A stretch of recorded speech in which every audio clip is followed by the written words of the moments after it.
दोस्तों एक बार फिर स्वागत है आप सभी का हमारे चैनल पर। और इस वीडियो में बहुत ही इंपॉर्टेंट टॉपिक पे डिस्कस हम करने वाले हैं, तो आखिर तक देखना है। क्यों ये आखिर तक देखना है और कैसे ये इंपॉर्टेंट है ये मैं बता देता हूँ। देखो, सबसे पहली चीज़, आप सभी अब 12th में हैं तभी ये वीडियो देख रहे हैं, और अब होने वाले एग्जाम। कौन से एग्जाम? Board exam. क्योंकि अगर हमने पास बोर्ड एग्जाम ही नहीं किया तो सीयूटी देने का कोई मतलब नहीं रहेगा। सबसे बड़ी टेंशन अभी जो दिमाग में चल रही है वो यही चल रही है कि यार ये जो बोर्ड के एग्जाम होंगे, क्या वो हार्ड होंगे या इजी होंगे, क्या एक्सपेक्ट करना चाहिए, क्या किया जाए क्या नहीं किया जाए। और इसी टेंशन के कारण मुझे लग रहा है आधे से ज्यादा बच्चे जो है यहाँ डिप्रेस्ड मोड में आ रहे हैं। तो मैं नहीं चाहूंगा कि डिप्रेस्ड हो, क्योंकि सीयूटी देना है और इसके बाद आपको फ्यूचर को भी अपने बनाना है ना। इसी टॉपिक पे हम डिस्कस करेंगे, हार्ड होगा या इजी होगा, क्या क्या चीजें होनी चाहिए जो हमें जाननी है ताकि हम बेहतरीन अपना परफॉर्मेंस कर पाए और इसके बेसिस पे हमारा कॉन्फिडेंस बूस्ट हो। सच्चाई यही है, ताकि हम आगे भी बहुत अच्छा कर पाए।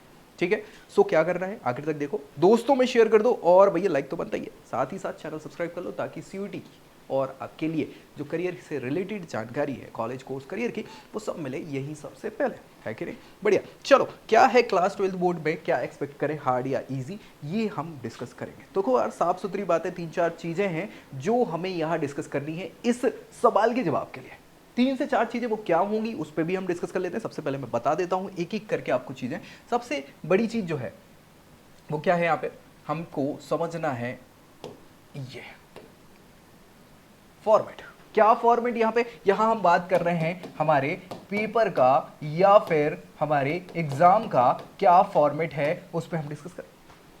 साथ ही साथ उसके बाद हमारा क्या करिकुलम होना चाहिए, किस हिसाब से हमें प्रिपेयर करना है, किस टाइप की चीजें होंगी, वो मेमोरी शार्प हम कैसे करें। अच्छा, ये मेमोरी शार्प करने की क्या जरूरत है, क्या ये फायदेमंद होगी और इसको हम क्यों समझ रहे हैं, ये सारी चीजें हम एक एक करके डिस्कस करेंगे। और फाइनली हमारे लिए हमें क्या प्लान करना है यहाँ इस एग्जाम के लिए। इन सारी चीजों पे जब हम बात कर लेंगे और एक एक पॉइंट पे डिस्कस होने के बाद आपके सारे डाउट्स जब क्लियर हो जाएंगे, तो मैं ये दावे के साथ कह पाऊंगा कि आप समझ पाएंगे कि पैटर्न क्या होगा, और फिर पैटर्न जो भी रहेगा उसके लिए आप तैयार हो पाएंगे।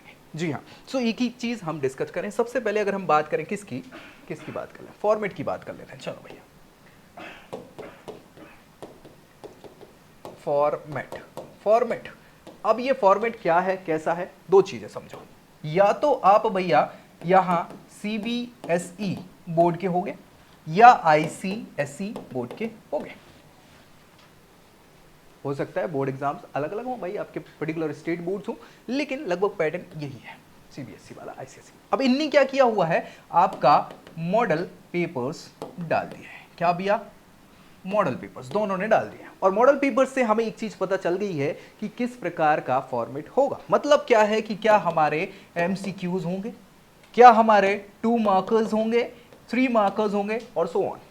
कितने एग्जाम, मतलब किस प्रकार के क्वेश्चन होंगे, कितने, वो इस टाइप के क्वेश्चंस होने चाहिए। मतलब कुल मिला के हमें 80 मार्क्स की इस दौड़ में कैसे आगे बढ़ना है, क्या सारी चीजें। तो उसके लिए क्या करना है, आपको क्या करना है, नहीं किया है तो जाओ जल्दी से अपना जो पर्टिकुलर बोर्ड है उसकी ऑफिशियल वेबसाइट पे जाओ और जाके उनके मॉडल पेपर्स को ध्यान में रखो। हालांकि हम भी वीडियो बना देंगे और दिखा देंगे, डोंट वरी, लेकिन खुद से भी तैयारी करना है। और ये मॉडल पेपर से आपको पूरा प्रॉपर फॉर्मेट समझ में आ जाएगा। तो इसके लिए क्या करना है, फिर जाओ जल्दी से वो टॉपिक वाइज हमें देखना है कि किस टॉपिक से किस हिसाब के क्वेश्चन आ रहे हैं, उन टॉपिक्स पे हमें फोकस करना है। इसके लिए क्या करना है, सबसे बढ़िया चीज है हमारी आंसर राइटिंग। क्या है भैया? Answer writing. आंसर राइटिंग जितनी अच्छी हम कर लेंगे उतना बेहतर होगा। आपको एक चीज और मैं क्लियर कर दूं कि यार आप कहोगे कि सर आप किसकी बात कर रहे हो, कौन सी स्ट्रीम के लिए बात कर रहे हो, तो मैं यहां पे बात कर रहा हूं ऑल स्ट्रीम्स की। क्या भैया? ऑल स्ट्रीम बोले तो चाहे आप साइंस ग्रुप से हो या फिर कॉमर्स ग्रुप से हो या ह्यूमैनिटीज से हो, जिससे भी हो, है तो 12 सबकी ना, सबके बोर्ड्स हैं। और क्या इजी क्या हार्ड, हाँ, तो बेसिक चीजें आपको दिमाग में रखनी है। अगर आप साइंस स्ट्रीम से हैं, कॉमर्स से हैं, ह्यूमैनिटीज से हैं, तो आपको आंसर राइटिंग। अब साइंस वाले बच्चों में क्या चीजें हैं भैया, चाहे वो मैथ्स हो या फिर आपकी फिजिक्स हो, यहाँ पे आपको क्या चीजें याद रखनी है, यहाँ पे हमें फॉर्मूलाज पे ध्यान रखना है, क्योंकि इनके बिना काम नहीं होगा। स्टेप मार्किंग होगी सो उन पे भी ध्यान रखना है, सारी चीजें ध्यान रखना है हमें।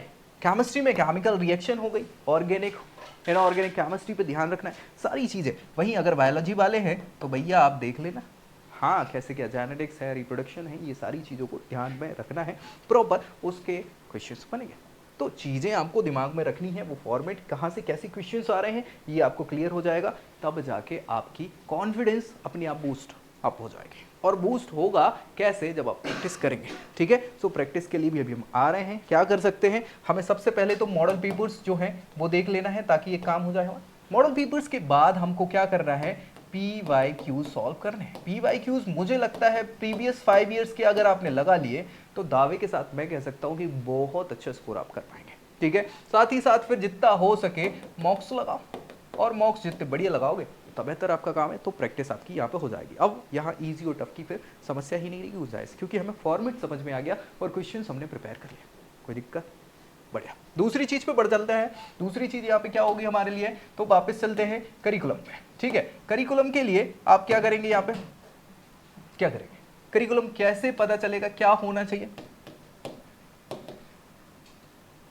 ठीक है, करिकुलम आप कहोगे सर करिकुलम की कैसे बात करो, भैया ये जो सिलेबस है हमारा उस पे तो हम पढ़ाई कर रहे हैं, वही चीजें तो हम देख रहे हैं, लेकिन उसमें भी स्पेसिफिक टॉपिक्स पे आपको थोड़ी सी नजर डालनी है। क्या भैया, स्पेसिफिक टॉपिक्स कैसे, अब जो हमने देखा कि मॉडल पेपर्स में क्वेश्चंस हमें देखने को मिल रहे हैं, कैसे, मान लीजिए आपके कुछ कार्टून रिलेटेड क्वेश्चंस आ जाते हैं। आजकल आपकी बुक्स में बहुत सारे कार्टून्स होते हैं और उनसे रिलेटेड कोई 2 मार्कर्स पूछ लिया जाता है, कोई कई बार मैप बेस्ड क्वेश्चन ह्यूमैनिटीज में पूछ लिए जाते हैं, पूछते हैं कि नहीं पूछते हैं। तो ये क्वेश्चंस हमें पता होने चाहिए किस टाइप के क्वेश्चन आएंगे, क्वेश्चन फॉर्मेट समझ में आ जाएगा, तो उससे हम ये करिकुलम को भी ध्यान रख लेंगे। लेकिन इस पे स्पेसिफिक ध्यान रखना पड़ेगा कि इस टाइप के क्वेश्चन छूट ना जाए, नहीं तो कई बार हमारी पूरी प्रिपरेशन हो गई और हमने मेन चीज जो है वो छोड़ दिया, तो दिक्कत हो सकती है, इससे मार्क्स आपके कम हो जाएंगे। तो करिकुलम पे भी ध्यान देना है बहुत अच्छे से, ताकि हमारी क्लैरिटी बन जाए। तीसरी चीज पे हम यहाँ पे डिस्कस करेंगे, इसके बाद क्या है हमारी मेमोरी। आय हाय हाय, मेमोरी के लिए क्या करेंगे भाई साहब, क्या करेंगे मेमोरी के लिए, इसको शार्प करना है हमको, कितनी शार्प, कैसे शार्प, क्या किया जाए, सबसे बड़ा सवाल बच्चों के दिमाग में यही रहता है। सर इतना पढ़ता हूं कि पढ़ते पढ़ते पता ही नहीं चलता कि कब भूल गया। हाँ, और ये भूल गया तो कैसे किया जाए ऐसा कि मैं भूलूं ना।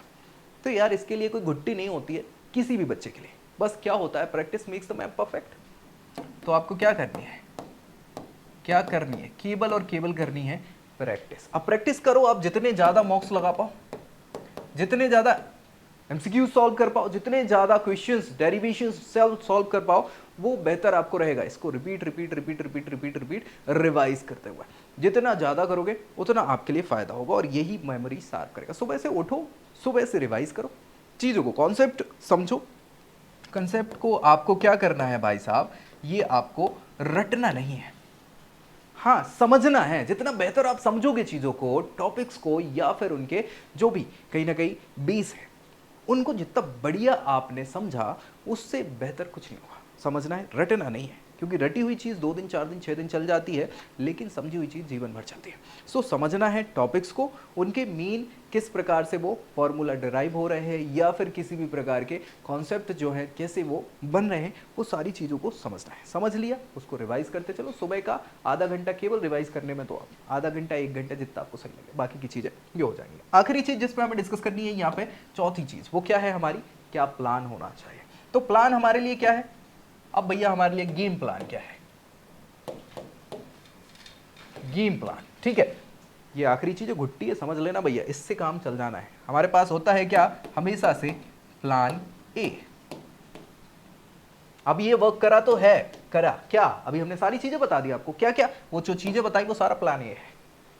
अगर मान लो ये वर्क नहीं करा तो क्या करोगे, फिर क्या करोगे भैया, तो इसके लिए होना चाहिए क्या हमारे पास, प्लान बी, बिल्कुल इंपॉर्टेंट है। और अगर ये भी वर्क ना करे तो 24 और लेटर है, याद रखना इस चीज को, कोई भी बनाओ, CDEFGHIJ तक, ठीक है। हाँ मजाक कर रहा था भाई, बिल्कुल डोंट वरी, लेकिन ये अच्छी चीज है। याद रखो कि हमेशा एक हमें प्लान बी बना के रखना है, हमेशा रखना है, ठीक है। कैसे प्लान बी होगा, तो अब देखो हमने किस चीज पे डिस्कशन नहीं किया, यहाँ पे कुछ ऐसी चीजें हैं जो हैं क्या, हाँ मेमोरी मैपिंग वाली चीज है। हाँ प्रीवियस ईयर के क्वेश्चन पेपर हमने लगाए हैं, पक्की बात है, लेकिन उन प्रीवियस ईयर क्वेश्चन पेपर के हिसाब से जो हमें पैटर्न्स पता चला है, जो टॉपिक्स पता चले हैं, उन टॉपिक्स के और रिलेटेड क्वेश्चंस क्या हो सकते हैं, हमें उन पे भी काम करना है। मतलब थोड़ी सी ज़्यादा मेहनत करनी है, ताकि आपके हिसाब से आउट ऑफ सिलेबस अगर पेपर आया, जो कि यही होगा, कि यार हमने तो सर ये पढ़ा था, ये तो आया ही नहीं, जो सिलेबस में था आउट ऑफ सिलेबस क्वेश्चंस आ गए। तो वो आउट ऑफ सिलेबस का यही मतलब है कि आपके जो टॉपिक्स पिछली बार आ रहे थे पेपर में, एग्जाम्स में जो क्वेश्चंस पूछे गए उनसे रिलेटेड क्वेश्चंस पूछे जा सकते हैं। तो उनके लिए भी प्रिपेयर आपको रहना है। बस मैक्सिमम आपको क्वेश्चंस लगाने हैं, सबसे बड़ी चीज़ यही है, प्रैक्टिस करनी है।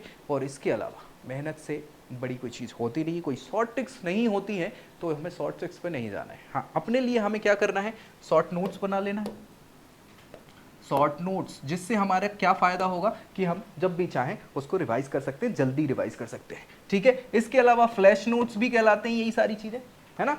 चिपका लो कहीं पे भी सारी चीज़ें, फॉर्मूला वगैरह लगा लो अगर साइंस स्ट्रीम से हैं, ताकि वो दिमाग में रहें, रिवाइज होते रहें सारी चीज़ें, है ना। और माइंड मैप्स नाम सुना होगा आपने, है ना। माइंड मैप से भी आप कर सकते हैं काम कि हाँ कहाँ से कैसे क्या मैप्स बना के अपनी चीज़ें अपने को दिमाग में रहती हैं। तो ये सारी चीज़ें आपके लिए है जिनसे आप क्या कर सकते हो, एक्स्ट्रा मार्क्स अचीव कर सकते हो, या प्लान बी की तरह इनको इस्तेमाल कर सकते हो। और अगर दोनों आपने मिला दिए तो फिर तो इसका कोई तोड़ ही नहीं है, और इससे अच्छे मार्क्स आप नहीं ला पाओगे। इन चीज़ों के अलावा इससे अच्छे कुछ मार्क्स होंगे ही नहीं, मैक्सिमम मार्क्स आपके पास ऑप्ट आउट हो जाएंगे। तो ये सारी चीज़ें हमें करनी है। अब आप समझो पेपर का लेवल ऑब्वियस सी बात है हार्ड ही होगा। क्या होगा भैया, मैं आपको बता देता हूँ, हार्ड ही होने वाला है। क्यों होने वाला है, नंबर ऑफ पार्टिसिपेंट्स। ठीक है, नंबर ऑफ पार्टिसिपेंट्स की अगर हम बात करें तो ज़्यादा होते हैं हर साल। पैटर्न्स हमारे लिए हमेशा से क्या है, ऑब्जर्व करते हैं हम बच्चे, हम करें ना करें टीचर्स करवाते हैं, सारी चीज़ें हैं। तो भाई यहाँ पैटर्न्स हमेशा से बढ़ते रहते हैं, और इसी कारण से हमेशा जो है आपका जो एग्ज़ाम का पैटर्न है या एग्ज़ाम जो आएगा वो ईजी टू बढ़ता ही जाता है। तो शुरुआत में इजी रहता है, फिर थोड़ा चल के मॉडरेट लेवल का पहुंच जाता है, और फाइनली हम आज जिस मोड पे आ गए हैं ये मोड यही है, और यहाँ पे ये लेवल हार्ड ही होगा। तो तैयारी भी हमें कैसी करनी है, बिल्कुल दम से कर देनी है, ताकि हमें अच्छे मार्क्स मिले। बाकी कोई डाउट बच जाता है तो ज़रूर कमेंट करिए, ताकि हम उसको भी रिजॉल्व कर पाए। दोस्तों में शेयर करिए, चैनल सब्सक्राइब करना नहीं भूलना है, और लाइक तो बनता ही है। सो ऐसी वीडियोज़ के साथ मिलेंगे अगली वीडियो में, तब तक के लिए जय। I hope you like this video. For more such videos, keep watching our channel. And do not forget to like, share and subscribe.